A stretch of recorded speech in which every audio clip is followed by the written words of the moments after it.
Pemirsa, pepasangan pagar bambu di Laut Tangerang, Banten saat ini masih menjadi sorotan publik. Bahkan terungkap status wilayah pagar laut itu dalam sistem pertanahan daring milik Kementerian ATR BPN. Berdasarkan data yang diakses di website milik ATR BPN terungkap di sekitar wilayah pagar laut misterius di Desa Kohot, Kecamatan Paku Haji, Kabupaten Tangerang, telah disertifikasi dengan status hak guna bangunan. Bahkan disebut ada dokumen pengajuan sertifikat diterbitkan sejak tahun 1982. Untuk membahas bagaimana sertifikat HGB dan SHM bisa terbit di atas laut, bersama kami sudah hadir di studio manajer kampanye tata ruang dan infrastruktur Walhi, Dwi Sawung, dan di sambungan Zoom ada Ketua Komisi 2 DPR RI, Rifki Nizami Karsayuda. Selamat sore Pak Rifki, selamat sore Mas Dwi. Sore. Iya, terima kasih sudah hadir di studio dan terima kasih Pak Rifki sudah bergabung bersama kami di NTV Prime. Sebelum kita mulai perbincangan, kita akan sama-sama menyimak pernyataan berikut. Kami mengakui atau kami membenarkan ada sertifikat yang berseliweran di kawasan pagar laut sebagaimana yang muncul di banyak sosmed tersebut. Jumlahnya 263 bidang dalam bentuk SHGB atas nama PT Intan Agung Makmur sebanyak 234 bidang dan atas nama PT Cahaya Inti Sentosa sebanyak 20 bidang. Kemudian atas nama perseorangan sebanyak 9 bidang. Kemudian ada juga SHM, surat hak milik, atas 17 bidang adanya. Lokasinya pun benar adanya, sesuai dengan aplikasi Bumi, yaitu ada di Desa Kohot, Kecamatan Paku Haji, Kabupaten Tangerang. Karena setelah kami cek dokumennya, di dalam proses pengajuan sertifikat tersebut terdapat dokumen-dokumen yang itu terbit tahun 1982.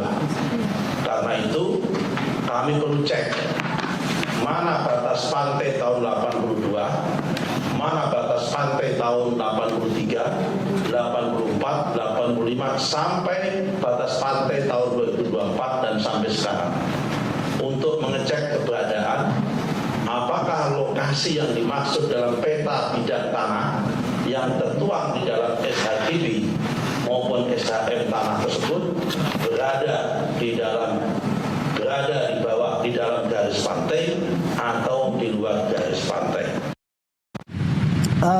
Saya mendapatkan press conference juga dari Menteri ATR BPN bahwa sudah ada sertifikat yang ada di dalam laut. Saya perlu sampaikan kalau di dasar laut itu tidak boleh ada sertifikat.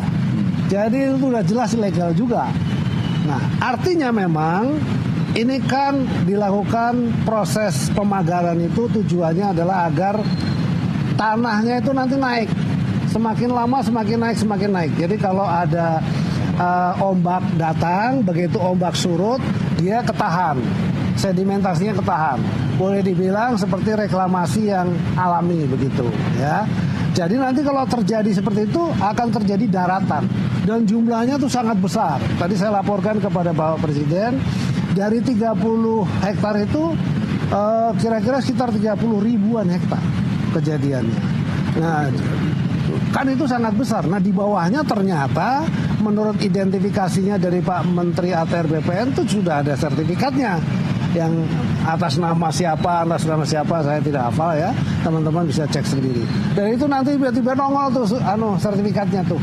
Kalau sudah dia berubah menjadi daratan, itu nanti dia akan nongol sertifikatnya. Tapi bagi kami sekarang ini itu tidak berlaku. Kenapa? Karena pasti yang namanya kegiatan di ruang laut ya tidak boleh, harus ada izin. Di pesisir sampai ke laut tidak boleh, harus ada izin. Itu yang terjadi. Baik, pemirsa, kita langsung mulai perbincangan pada sore hari ini. Saya ke Pak Rifki, Ketua Komisi 2 DPR. Pak Rifki, saya ingin Anda mengomentari pernyataan dari Menteri ATR BPN yang mengatakan bahwa sertifikat itu sudah melalui langkah yang sah dan transparan sesuai hukum. Sementara di pernyataan lainnya, Menteri ATR juga menyebut bahwa laut itu di luar kewenangannya. Apa komentar Anda? Yang pertama, Komisi 2 DPR RI hari Kamis yang akan datang akan memanggil beberapa pejabat teknis di Kementerian ATR BPN untuk mengkonfirmasi beberapa persoalan-persoalan yang selama ini menjadi perhatian publik. Salah satunya adalah pagar laut dalam tanda kutip yang kita bicarakan pada kesempatan sore hari ini. Nah, bagaimana kemudian secara substansi saya belum bisa terlalu banyak berkomentar. Kami akan meminta kepada Kementerian ATR BPN untuk bisa memaparkan 230 lebih sertifikat HGB itu bidang tanahnya di mana saja, lalu kita akan cocokkan dengan tata ruangnya, dan tentu dengan itu secara objektif kita akan bisa memberikan komentar kira-kira pada saat penerbitan sertifikat mulai tahun 1982 sampai dengan sertifikat terakhir, itu positioningnya seperti apa. Secara material, kalau itu berada di laut, saya kira tidak ada toleransi. Sertifikat HGB itu jelas-jelas bertentangan secara yuridis. Namun demikian, izinkan kami menggunakan kewenangan pengawasan yang kami miliki dengan objektif berdasarkan data, dan kami akan runtut ke seluruh sertifikat HGB itu untuk dilihat satu persatu sesuai dengan tahun terbitnya dan bagaimana kondisi pada saat penerbitannya dan bagaimana kondisi pada saat sekarang ini. Kalau memang pada saat sekarang ini kondisinya tidak layak dan tidak memiliki alas hak untuk diterbitkannya HGB, maka saya kira proses koreksi sebagaimana ketentuan di dalam Undang-Undang Pokok Agraria itu memungkinkan untuk dilakukan. Baik, Pak Rifki, ini kan kemudian kalau kita kontraskan dengan pernyataan Menteri KKP yang kemudian kemarin langsung menyebut bahwa sertifikat itu ilegal, tidak mungkin ada sertifikat untuk wilayah di laut. Bisakah kemudian kita mundur sejenak untuk mendefinisikan sertifikat ilegal itu yang seperti apa? Karena kalau kemudian sertifikatnya ada, dikeluarkan oleh Kementerian ATR dan BPN, ada tanda tangannya dan kemudian kita bisa akses di website AHU, Administrasi Hukum Umum, bukankah itu artinya memang dikeluarkan secara resmi? Website Bumi mungkin, Tasya, yang lebih tepatnya. Karena kalau websitenya AHU itu untuk mengecek kepemilikan badan-badan hukum, ya. Dalam hal ini adalah perseroan terbatas yang mendapatkan sertifikat HGB. Jadi begini, Tasya, mungkin gambaran sederhananya, ya. Kalau kita mau berpikir positif dulu ini, ya. Baik. Pada saat sertifikat HGB itu terbit itu masih daratan. Lalu kemudian ini berpikir positif ya Pak Rifki? Iya, berpikir positif dulu nih. Okay. Nah, lalu kemudian terjadi abrasi. Nah, sekarang kondisi existingnya udah nggak ada tanahnya toh. Nyatanya laut semua itu. Nah, kalau yang begitu, menurut pandangan saya kita masih bisa tolerir, walaupun harus dikoreksi, karena yang di wilayah laut tentu udah harus dikeluarkan dari HGB-nya. Tetapi kalau kemudian diterbitkan sejak awal itu adalah kawasannya adalah laut, itu kan jelas tidak memiliki alas hukum, tidak memiliki alas hak. Itulah yang disebut oleh Mas Trenggono mungkin sebagai SHGB yang ilegal, karena memang tidak memiliki alas hukum yang benar. Okay. Nah, hari ini ada WALHI, ada banyak NGO yang juga menyoroti persoalan ini. Komisi 2 DPR ini membuka diri untuk mari kita lihat persoalan ini dengan objektif. Karena belum selesai urusan Jakarta dan Bekasi, hari ini muncul lagi di Surabaya. Iya. Yang juga jumlahnya cukup mencengangkan gitu. Baik. Dan saya kira di banyak tempat juga. Nah, tadi di diskusi internal kami di Komisi 2, diskusi informal dan internal gitu. Karena masa sidang baru dibuka hari ini. Iya. Ada juga yang menyampaikan, Pak Ketua, katanya di beberapa tempat itu ada tambak-tambak di sekitar Bakau dan seterusnya yang memang itu bisa dikeluarkan sertifikasi tanah. Apakah itu sifatnya adalah HGB dan seterusnya dan seterusnya. Nah, saya bilang hal-hal seperti ini mari kita cermati betul, jangan sampai juga mengatasnamakan misalnya wilayah untuk tambak, perikanan tambak pakai HGB, tapi peruntukannya justru bukan untuk itu.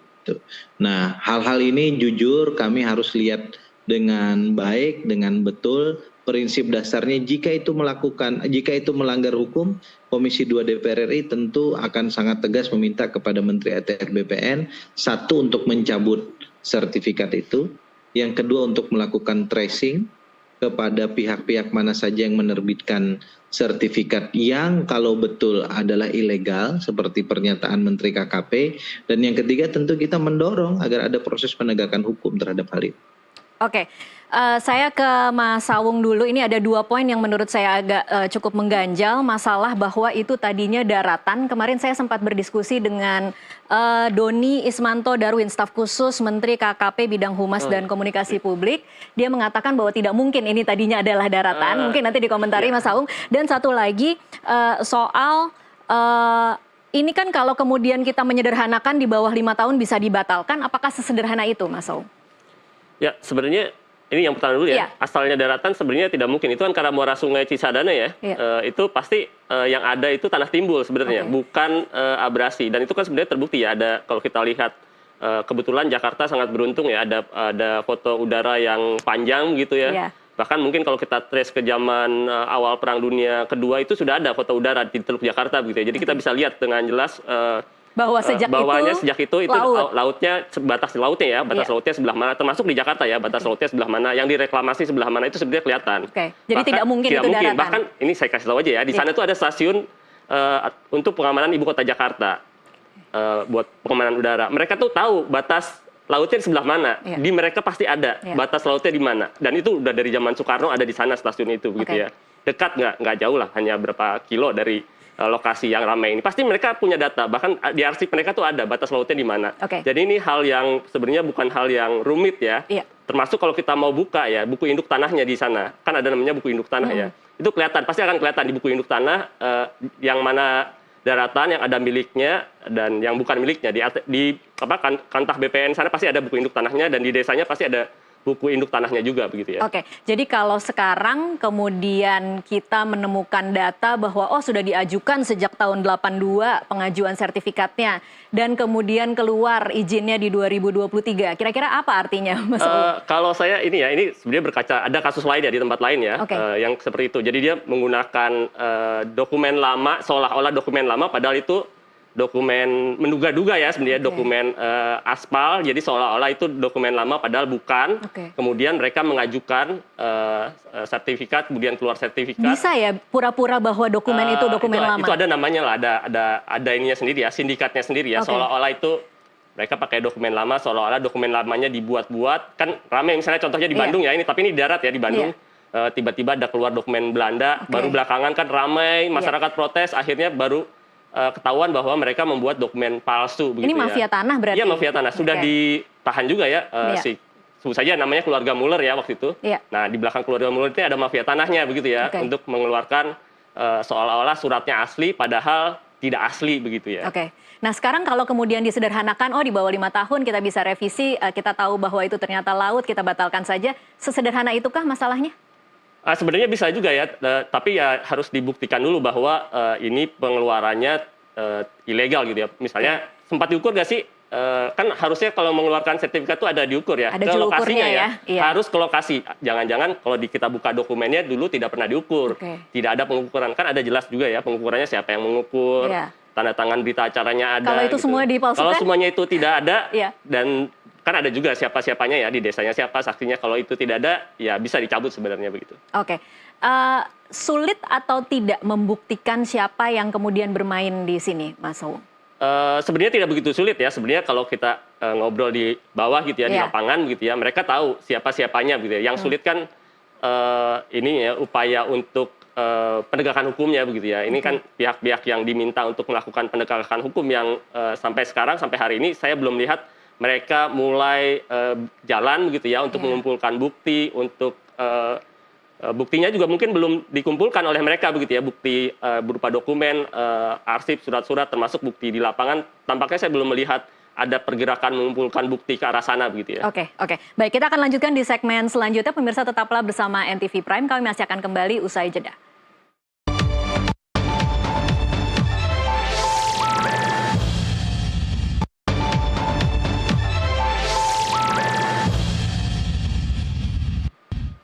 Ya, pemirsa, sebelum kita lanjutkan perbincangan, kita akan sama-sama simak pernyataan dari Menko Bidang Infrastruktur dan Pembangunan Kewilayahan Agus Harimurti Yudhoyono. Yang kita dapatkan data awal ini sejak tahun 2023.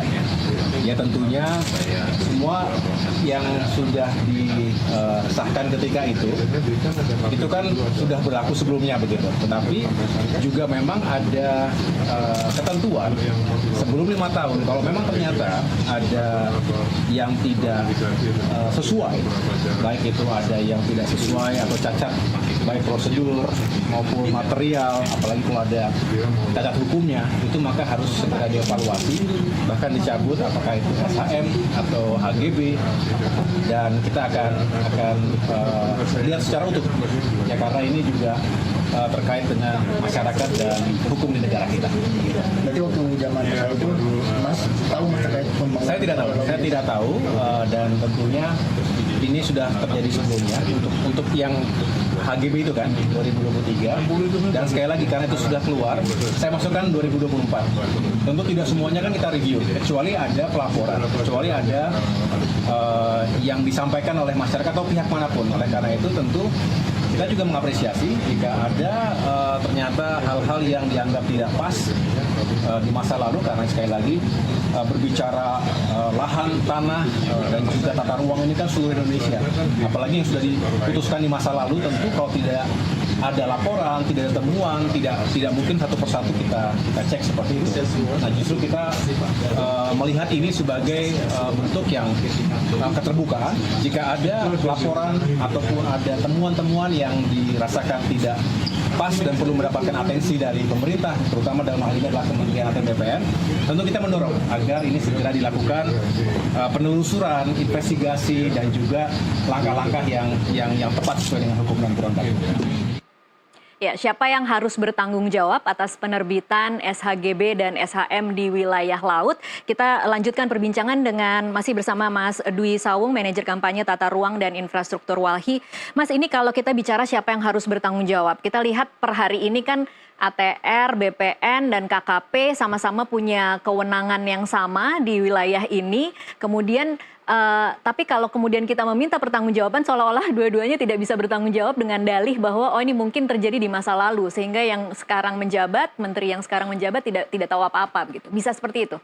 Sebenarnya kalau di yang ATR BPN bisa dia mengoreksi ya, dan dia sebenarnya bisa langsung batalkan saja. Iya, batalkan gitu ya, dengan tapi juga harus ada berita acaranya ya, ada alasan-alasannya begitu ya, bukti-buktinya supaya ketika misalnya digugat di pengadilan mereka punya alasan yang kuat ya. Kita kan nggak mau misalnya proses pembatalannya juga semacam sengaja disalah-salahin begitu ya, supaya di pengadilan nanti ketika digugat kalah begitu ya. Yang penting harus itu modus lain berarti itu ya? modus lain juga ya, harus kuat alasan pembatalannya supaya ketika misalnya digugat ya, karena saya tahu ada nama yang di sana yang suka menggugat gitu ya, ketika dibatalkan alasannya kuat gitu, tidak bisa serta-merta dibatalkan begitu. Oke. Kita akan sebut saja ya, kemudian yang berkembang di publik saat ini kan ada disebut keluarga konglomerat Sugianto Kusuma atau Aguan dan Agung Sedayu Group yang disebut memiliki 2 perusahaan yang kemarin disebut oleh Menteri ATR BPN Pak Nusron. Anda optimis atau pesimis bahwa ini akan bisa terungkap sampai kemudian membongkar segala sampai ke atas? Kalau sampai ke pemberi dananya gitu ya, itu agak sulit gitu ya.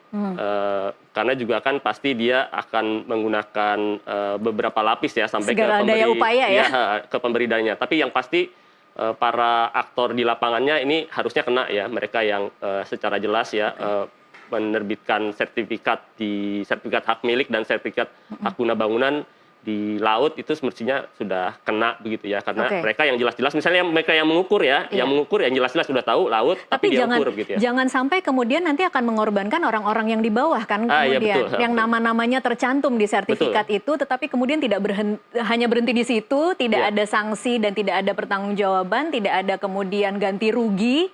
Dan kemudian kita tidak tahu siapa yang sebenarnya memerintahkan mereka untuk melakukan itu. Ya, nah karena ini ada korporasi ya, ada nama korporasi. Jadi mau nggak mau kan korporasi pertanggungjawaban korporasi. Dan kita lihat pengendali korporasinya siapa, peran dia di korporasinya sebagai apa gitu. Jangan-jangan si pengendalinya ini yang memerintahkan gitu ya. Itu kan sebenarnya bisa juga dibuktikan bahwa ini perintah dari direksi. Ini kan juga anak perusahaannya juga ada afiliasi dan afiliasinya ya. Kita bisa lihat dari sana, oh ini memang perintah dari si perusahaan induk gitu ya, atau dari perusahaan yang satunya lagi begitu ya, memerintahkan si pengendali perusahaannya ya. Begitu. Oke, siapa yang kira-kira kemudian bisa mengawal proses pengungkapan siapa yang harus bertanggung jawab atas pembangunan pagar laut ini, kemudian siapa yang bertanggung jawab mengeluarkan SHGB dan SHM ini, dan kemudian kita bisa benar-benar berharap bahwa ini akan transparan dan dibuka seterang-terangnya. Sebenarnya kalau kita lihat ya, ini kan ada semacam manipulasi dokumen ya. Kalau di negara kita kan cuma satu pihak yang bisa, dua lah ya, sama kejaksaan sebenarnya ya sekarang gitu. Atau KPK, KPK juga bisa sebenarnya kalau ada bukti transaksinya begitu ya. Nah, bisa juga dia melihat ke arah sana bahwa ini ada upaya pemalsuan dokumen untuk mendapatkan sekian besar keuntungan dan merugikan negara karena ruang lautnya tiba-tiba diambil oleh sebuah korporasi dan kemudian untuk dijual dan merugikan kepentingan negara, itu bisa sebenarnya. Pidananya bisa jalan, penegak hukum di bidang pidana. Berarti ini ranahnya polisi ya, harus kemudian Iya, polisi, KPK, dan kejaksaan juga bisa. Kalau di kasus korupsinya sebenarnya kan bisa kejaksaan. Dan ini sebenarnya kan korupsi sebenarnya, dia menjual lahan yang bukan miliknya sebenarnya, dia jual begitu ya. Tapi lagi-lagi pertanyaannya, optimis atau pesimis ketika kita melihat kementerian dan lembaga yang terlibat kan banyak sekali nih Mas, lintas lembaga, lintas kementerian. Sementara kalau kita berharap pada DPR, di DPR-nya pun juga lintas komisi kan, ada 2 atau 3 komisi yang kemudian terlibat. Harus lewat pansus kah atau harus lewat mekanisme apa nih Mas? Saya kalau lewat mekanisme politik tampaknya agak susah ya. Tidak pernah bisa berharap lewat politik ya. Tapi kan ini karena sebenarnya udah dibuka ke publik ya, udah jelas semua publik juga melihat bahwa dan secara nyata itu laut begitu ya, dari dulu itu juga laut begitu ya. Harusnya tekanan publik mampu memaksa mereka untuk melakukan penegakan hukum begitu. Kalau rekomendasi dari Walhi, siapa yang harus bergerak duluan? Polisi kah? Ya harusnya mereka, polisi ataupun PPNS di ini ya, di ATR ataupun di KKP ataupun di yang lain begitu ya, yang berwenang harusnya bisa langsung itu mengambil langkah untuk melakukan penyelidikan atau penyidikan gitu. Baik. Kita masuk ke dampak lingkungannya, Mas. Kalau dari Walhi sendiri, apa analisa dampak lingkungan baik pada saat pembangunan maupun resiko pada saat nanti kemudian besok ya, hari Rabu kemudian akan dicabut dan dihancurkan? Kalau resiko lingkungan sebenarnya ketika dia masih hanya berupa cerucuk bambu masih minim banget ya. Ada resiko, ada pencemaran dari ketika dia masukkan material pasir untuk menahan itu, ataupun bambunya merusak beberapa terumbu ataupun padang lamun di sana gitu ya. Cuma itu masih kecil ya. Nanti ketika reklamasi itu yang jauh lebih besar ya. Dampaknya ke lingkungan. Termasuk juga material untuk melakukan pengurukannya. Yang kami tahu sekarang juga kan sudah di tempat yang di dekatnya gitu ya, itu beberapa tambak sudah mulai dikeringkan, kemudian ditimbun begitu ya. Nah itu jadi masalah sebenarnya di hulunya ya, di tambang tanah, tambang pasir, dan termasuk juga ada masalah sosial dan keselamatan warga di Tangerang Raya ya, yang bulan lalu juga sempat protes besar-besaran ya, karena truk pengangkut materialnya 24 jam kemudian mencelakakan warga sampai ada yang meninggal, kemudian ada anak yang cacat juga begitu ya, karena kena truknya begitu ya, materialnya. Ketabrak ya? Iya betul. Mereka ini ya melanggar jam operasinya begitu ya, 24 jam. Nah itu juga kan jadi protes ya dari Belum soal lingkungannya ya, di hulunya, di pertambangannya juga beberapa kali yang kami tahu warganya protes gitu ya. Oke, kalau besok akan dilakukan pembongkaran, apa yang harus jadi catatan ketika melakukan pembongkaran agar tidak menimbulkan kerusakan lebih parah lagi? Ya sebenarnya kan gampang ya ditariknya, bambunya Iya. juga sebenarnya kan kalau kita biarkan di laut dia akan lapuk dan nggak berapa lama juga dia hancur sendiri dan terurai begitu ya. Oke. Yang pasti kalau mau lebih aman sebenarnya dijadikan rumpon saja bambunya, tapi rumponnya bukan di pesisir sana begitu ya. Kan ada wilayah yang memang jadi semacam wilayah konservasi dan dijadikan tempat rumpon begitu ya, rumpon ikan begitu ya. Oke, kalau untuk masyarakat pesisir dan kemudian nelayan yang mengaku mengalami kerugian selama pagar laut itu dibangun dan ada selama sekian bulan ya, dari sejak Agustus hingga Januari ini. Menurut Mas Sawung atau menurut Walhi, kira-kira harus seperti apa agar kemudian mereka menerima kompensasi atas kerugian yang ditimbulkan? Ya harusnya pihak ini ya, pihak yang punya pagarnya, yang bangun pagarnya itu, makanya sebenarnya harusnya ada penyelidikan ke arah sana ya. Ini kan mereka yang disuruh itu siapa yang membiayai, si pembiayanya siapa, itu yang bertanggung jawab terhadap kerugian nelayan ya, yang sampai mereka harus bahan bakarnya jadi lebih banyak ya karena harus memutar begitu ya. Harusnya dimintai pertanggungjawaban terhadap kerugian yang dialami oleh nelayan. Gitu. Jadi harus menunggu proses penyelidikan dulu, memastikan siapa yang memasang. Harusnya sih sebenarnya sudah tahu begitu ya. Cuma kan memang bisa saja masyarakat menggugat ya. Cuma itu kan jadi ada biaya lagi ya. Harusnya nggak perlu digugat, mereka juga harus tahu, harusnya bertanggung jawab terhadap kerugian yang dialami oleh nelayan. Dan langsung memberikan ganti rugi begitu betul. ya. Oke, baik, kita akan lanjutkan lagi nanti di segmen selanjutnya. Pemirsa tetaplah bersama NTV Prime, kami masih akan kembali usai jeda.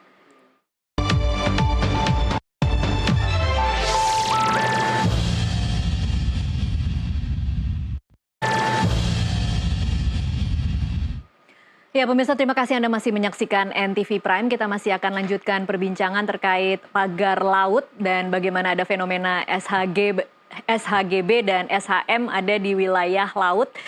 Kita masih bersama dengan Dwi Sawung, manajer kampanye tata ruang dan infrastruktur Walhi. Mas Sawung, Walhi punya data tentang 263 SHGB dan 17 SHM ini, siapa-siapa saja pemiliknya? Iya, kalau misalnya dari ini kita dapat begitu disebutkan ya, kita langsung akses yang data yang tersedia oleh publik ya. Kita nggak akses data yang tidak tersedia oleh publik, kita akses yang PT Intan Agung Makmur misalnya, itu ada 2 perusahaan ininya ya, 2 perusahaan yang pemegang sahamnya. Dua-duanya ada di kantornya, itu ada di Harko Elektronik lantai 4. Terus kemudian yang satu lagi Cahaya Inti Sentosa, ada 3 perusahaan ya yang pegang sahamnya. Saham terbesarnya oleh kalau kita cek sebenarnya bisa juga di bursa saham, bursa efek ya, itu oleh PANI nama kodenya. Itu Pantai Indah Kapuk 2, dia punya 88.500 lembar saham. Nah, ada satu lagi PT Agung Sedayu punya 300 lembar saham. Nah, ini sama alamatnya dengan si 2 perusahaan yang tadi saya sebutkan yang punya 234 lembar saham itu. Jadi ini semua kantornya sama sebenarnya? Kayak nggak tahu ya fisiknya sama atau enggak. Yang pasti di gedung yang sama, di lantai yang sama. Tapi tidak disebutkan ruangannya beda atau enggak. Tapi di gedung yang sama dan lantai yang sama. Begitu di gedung yang sama dan di lantai yang sama. Siapa yang punya? Ya Agung Sedayu kita tahu lah siapa yang punya ya sebenarnya ya. Kemudian kalau di nama pengurus perusahaannya ya, ada nama yang sama di kedua perusahaan tersebut. Dua yang Intan Agung Makmur dan Cahaya? Agung dan Cahaya Inti Sentosa. Ini ada mantan Menteri Kelautan dan Perikanan.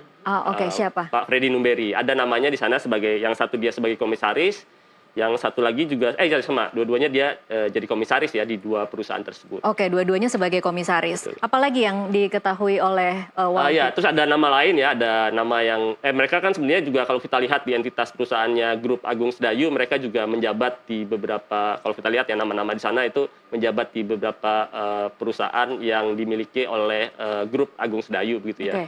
Termasuk ada nama misalnya Beli Jalil gitu ya. Kalau kita lihat juga misalnya kita track ke situs pengadilan gitu ya, kita lihat dia beberapa kali menggugat soal penerbitan sertifikat di lahan-lahan di daerah Tangerang gitu ya, daerah-daerah sana ya, Tangerang. Memang pemain berarti ya? Saya nggak tahu ya, nggak bisa sebutkan ya, tapi dia beberapa kali menggugat penerbitan sertifikat. Yang penelusuran cepat yang saya lakukan ada 2 yang kalah ya, jadi sertifikatnya tetap terbit. 2 dari berapa yang kalah? Saya tidak Banyak. tahu ya. Saya tidak tahu berapa banyak ya. Ini Oke. baru singkat saja gitu ya, belum melis detail. Ini dia ternyata pernah gugat beberapa penerbitan SHM gitu ya. SHM, oke. Kalau nama Freddy Numberi tadi mantan Menteri Kelautan menjadi komisaris, kadang-kadang kan posisi komisaris itu memang cuma label ya, Mas Saung? Iya betul ya. Ya seringkali kita anggap itu sebagai revolving door atau hadiah begitu ya. Iya. Sebagai mantan pejabat misalnya yang tadinya menjabat di satu kementerian yang banyak memberikan bantuan kepada satu pengusaha, kemudian ketika dia selesai jadi menteri, dia diberikan jabatan komisaris di perusahaan yang dia bantu tersebut. Gitu. Kami menyebutnya istilahnya revolving door ya. Revolving door, Iya, oke. buat mereka. Oke, baik. Ini kalau kita lihat nama-nama dan perusahaan-perusahaan yang terlibat dalam SHGB dan SHM ini kan nama-nama yang besar ya, Mas Iya betul, Saung, nama besar ya. Jadi apa harapan realistisnya untuk penyelesaian kasus ini? Realistis kami sih ya setidaknya ganti rugi terhadap mereka yang dirugikan, kemudian dicabut semua sertifikat yang di atas laut begitu ya, dicabut, kemudian pemulihan lingkungan yang diakibatkan oleh penancapan penancapan curucuk-curucuk itu begitu ya, dan ya terutama ya ganti rugi sih yang lebih utama, dan memperjelas ini kan kalau di lapangan ya ini tidak jelas yang mana PSN dan yang mana bukan PSN begitu ya. Publik tidak tahu mana batasnya, yang mana PSN, mana yang tidak. Oke, jadi realistisnya pagarnya dibongkar, sertifikatnya dibatalkan, kemudian nelayan dapat ganti rugi. Tapi ke depannya, Mas Saung, bagaimana kemudian kita tetap agar kemudian tidak publik disuruh terus-terusan mengawasi ya? Jangan-jangan nanti ini diselesaikan, masyarakat lupa, tiba-tiba ada lagi pagar-pagar itu dan kemudian menunggu seperti yang Menteri KKP katakan, menunggu reklamasi itu terjadi secara alami. Ya ini kan proses lama ya, sebenarnya kan publik juga seringkali ini berulang ya sebenarnya. Kalau kita lihat Walhi kebetulan panjang ya advokasi reklamasi di Teluk Jakarta itu dari akhir 80 ya, sudah mulai dari PIK 1 sebenarnya. Sudah mulai advokasi. Jadi mereka memang akhirnya kayak mundur begitu ya, mau nggak mau kita harus selalu waspada terhadap mereka. Saya agak sulit untuk berpikir positif ya, karena setelah melihat arsip yang sebelum saya ada di Walhi, bahkan ya arsip yang ada di Walhi, upaya mereka reklamasi atau membangun di Teluk Jakarta itu bukan dari sekarang aja, bukan dari 10 tahun lalu, bukan dari 50 tahun lalu, tapi dari akhir 80 sudah mulai melakukan upaya-upaya reklamasi di Teluk Jakarta. Gitu. Konsisten ya upayanya. Jadi kalau kemudian publik galak atau Walhi kemudian galak, teriak-teriak mengawasi, tapi kalau kita lengah sedikit itu kemudian jalan lagi gitu. Iya betul, kadang-kadang dan kadang-kadang dia berpindah ya, ketika publik mengawasi yang di sebelah sini, tiba-tiba yang di sebelah sana keluar izinnya atau keluar pelepasan kawasannya begitu ya. Kan kayak misalnya sekarang kita tidak tahu nih ada kawasan mangrove yang kawasan konservasi ini sudah dilepas atau belum begitu ya. Masuk dalam PSN atau enggak, dan itu kita nggak tahu. Termasuk yang di kawasan Jakarta juga kan ada beberapa yang sempat dilepas ya, kawasannya berubah dari dulunya zaman dulu ada kawasan konservasi, kemudian jadi kayak dipotong-potong begitu ya. Oke, ini kan kita bicara wilayah Jakarta ya sebenarnya, Mas Saung. Ini sesuatu yang sebenarnya dekat dengan banyak kantor, dekat dengan banyak pengawasan. Apa kabarnya dengan wilayah-wilayah lain di Indonesia yang kemudian mungkin lebih jauh dari Jakarta, minim pengawasan, lebih terpencil, kita tidak tahu apa yang terjadi di sana. Menurut Walhi sebenarnya seharusnya seperti apa pengawasan yang dilakukan agar tidak bisa terjadi main-main seperti ini? Ya sebenarnya ada situs Bumi ini agak positif ya. Dari ketika membangun Bumi itu ada semangat positif bahwa dulu bahkan ketika dalam pengembangan kan ada data yang lebih banyak ya di-share di situs Bumi begitu ya. Ini supaya publik bisa lihat sebenarnya dari manapun di Indonesia bahwa dia bisa akses, lihat bahwa ini ada kepemilikannya atau enggak begitu ya. Ini sebenarnya langkah langkah pengawasan. Mudah-mudahan situsnya tidak, karena lagi rame ya, kan orang juga jadi memperhatikan lahan di sekitarnya milik dia ya, jadi bisa memperhatikan gitu. Yang di daerah lain kan sempat ramai juga, yang kita juga tahu ya, di Surabaya, di Banten, Serangnya ada juga gitu ya. Supaya situs ini jangan ditutup, dibuka semua data publiknya, supaya masyarakat tetap bisa ngawasin bahwa ada nggak sih sesuatu yang sebenarnya nggak boleh jadi boleh gitu ya. Termasuk kan sebenarnya sekarang orang jadi mengakses ya, pengen tahu di daerah sebelah saya ini ada sertifikatnya atau enggak, sudah ada pemiliknya atau belum, siapa pemiliknya begitu. Mereka kan jadi lebih aware ya, jangan-jangan hutan di sebelah ataupun tadinya rawa di rawa ataupun situ yang di Jakarta kan banyak situ, misalnya situ loh tiba-tiba kok di tengah situ ada sertifikatnya begitu ya, yang sebenarnya tidak mungkin gitu. Dan itu sering terjadi ya? Itu sering terjadi. Oke. Kami kerjasama juga sama ATR. Dan harusnya ketika masyarakat tahu melapornya kemana tuh Mas Sawung? Bisa ke yang lokal ya, kantor tanah di sana, bahkan sebenarnya bisa ke aparat penegak hukum juga sebenarnya untuk membersihkan itu ya, karena kan ya banyak ya di sertifikasi situ ya di sekitaran Jabodetabek banyak sekali. Gitu. Oke, baik. Kita masih akan lanjutkan usai jeda azan maghrib untuk wilayah Jakarta dan sekitarnya. Pemirsa tetaplah bersama kami.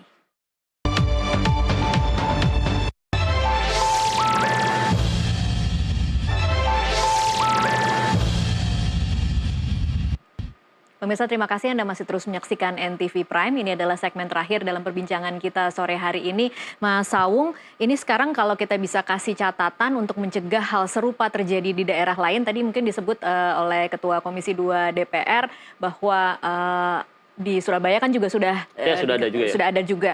Nah, bagaimana kemudian kita bisa mengoreksi lagi? Adakah daerah-daerah lain yang kemudian juga mempunyai modus yang sama seperti ini? Ada banyak sih, ada beberapa tempat ya. Ada misalnya di Serang ada juga, kemudian di Kepulauan Riau ada juga, gitu ya. Di Jawa Tengah ada juga, begitu ya, yang seperti itu. Dan luasannya sama besarnya? Beda-beda, luasannya beda-beda ya. Ada di Sulawesi Utara ada juga. Ini yang baru kami udah mana lagi Mas? Ya. Jadi ada berapa wilayah? Pulau Bali juga ada juga. Jadi memang ini yang untuk yang khusus ini ya laut ya, yang pesisir lah ya. Yang... Dan modusnya sama, memasang pagar laut begitu. Beda-beda metode, kan itu kan sebenarnya metode mereka melakukan reklamasi ya. Metode reklamasinya beda-beda. Ada yang reklamasinya memang dia dari arah laut, ada yang dari arah darat gitu ya. Jadi memang metode reklamasinya beda-beda begitu. Dan itu kalau Walhi cek, memang mereka juga sudah punya sertifikat kah? Ada yang taat prosedur gitu ya. Jadi misalnya kalau dia PSN, diterbitkan dulu PSN-nya, kemudian pemanfaatan surat pemanfaatan lautnya keluar, kemudian mereka lakukan reklamasi, baru keluar sertifikat HGB-nya besar keluar, baru nanti dapat sertifikat kecil-kecil gitu ya.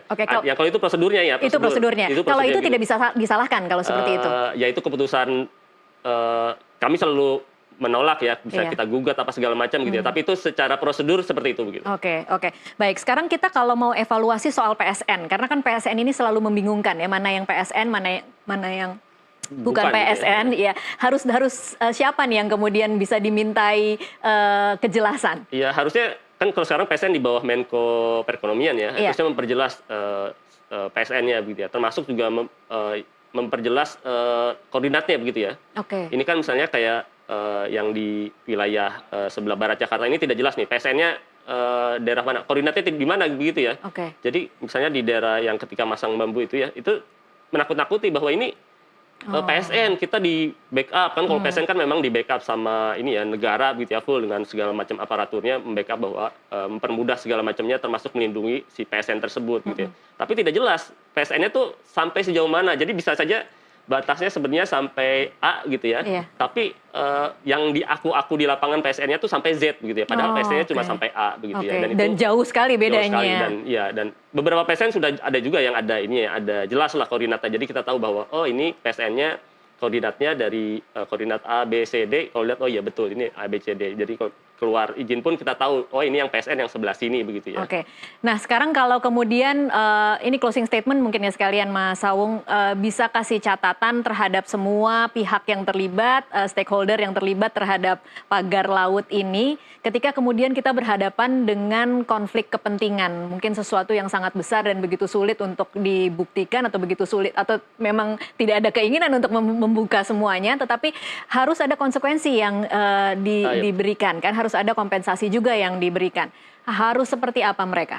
Sebenarnya harusnya dari awal ya. Ini kan sebenarnya dari awal juga sebenarnya banyak yang tahu sebenarnya kasusnya seperti apa. Mungkin karena ada hambatan psikologis ya di dalam diri para pejabat tersebut, jadi sulit untuk melakukan penindakan, bahkan untuk ganti rugi ke nelayan pun atau bilang ke nelayan yang mengeluh bahwa mereka lebih jauh melautnya juga jadi sulit ya, karena masing-masing takut secara psikologis bahwa menyebutkan misalnya ini punya siapa, ini yang bertanggung jawab siapa.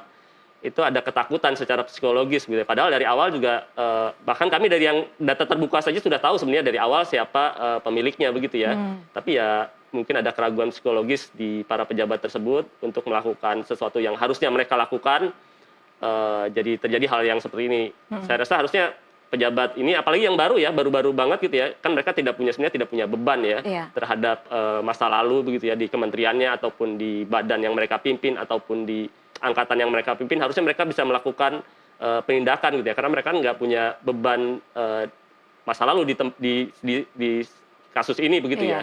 Beban kesalahan yang kemudian mungkin takut dibuka ya? Iya betul, misalnya salah tanda tangan, kan enggak, mereka bukan yang tanda tangan juga begitu ya. Apa berarti ini sebenarnya kalau kita mau mendorong pejabat-pejabat yang saat ini punya kesempatan duduk di kursi-kursi yang penting dan kemudian bisa melakukan sesuatu untuk pagar laut ini, seharusnya enteng saja ketika mereka, dan ini mungkin justru kesempatan untuk menjadi pahlawan ya? Iya, membuktikan bahwa mereka ini ada berpihak pada rakyat dan benar-benar menjalankan perintah presiden kan, presiden pengennya berpihak pada rakyat begitu ya. Menjaga kedaulatan Indonesia juga sebenarnya begitu. Benar, menjaga kedaulatan di laut ya untuk saat ini.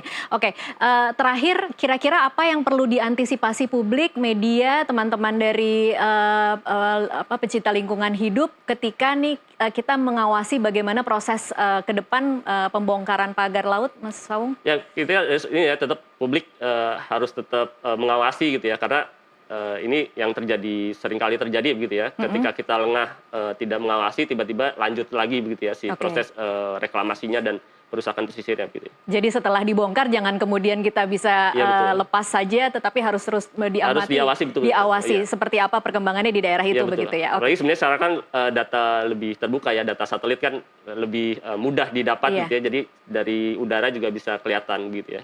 Jangan sampai pagarnya dibongkar terus kemudian berapa bulan lagi ada pagar baru lagi. Baik, kita sama-sama awasi dan kita sama-sama kawal bagaimana perkembangan pagar laut di Tangerang. Terima kasih Mas Sawung untuk waktunya bersama kami di NTV Prime. Dan pemirsa, tetaplah bersama NTV Prime, kami akan kembali usai jeda komersial berikut.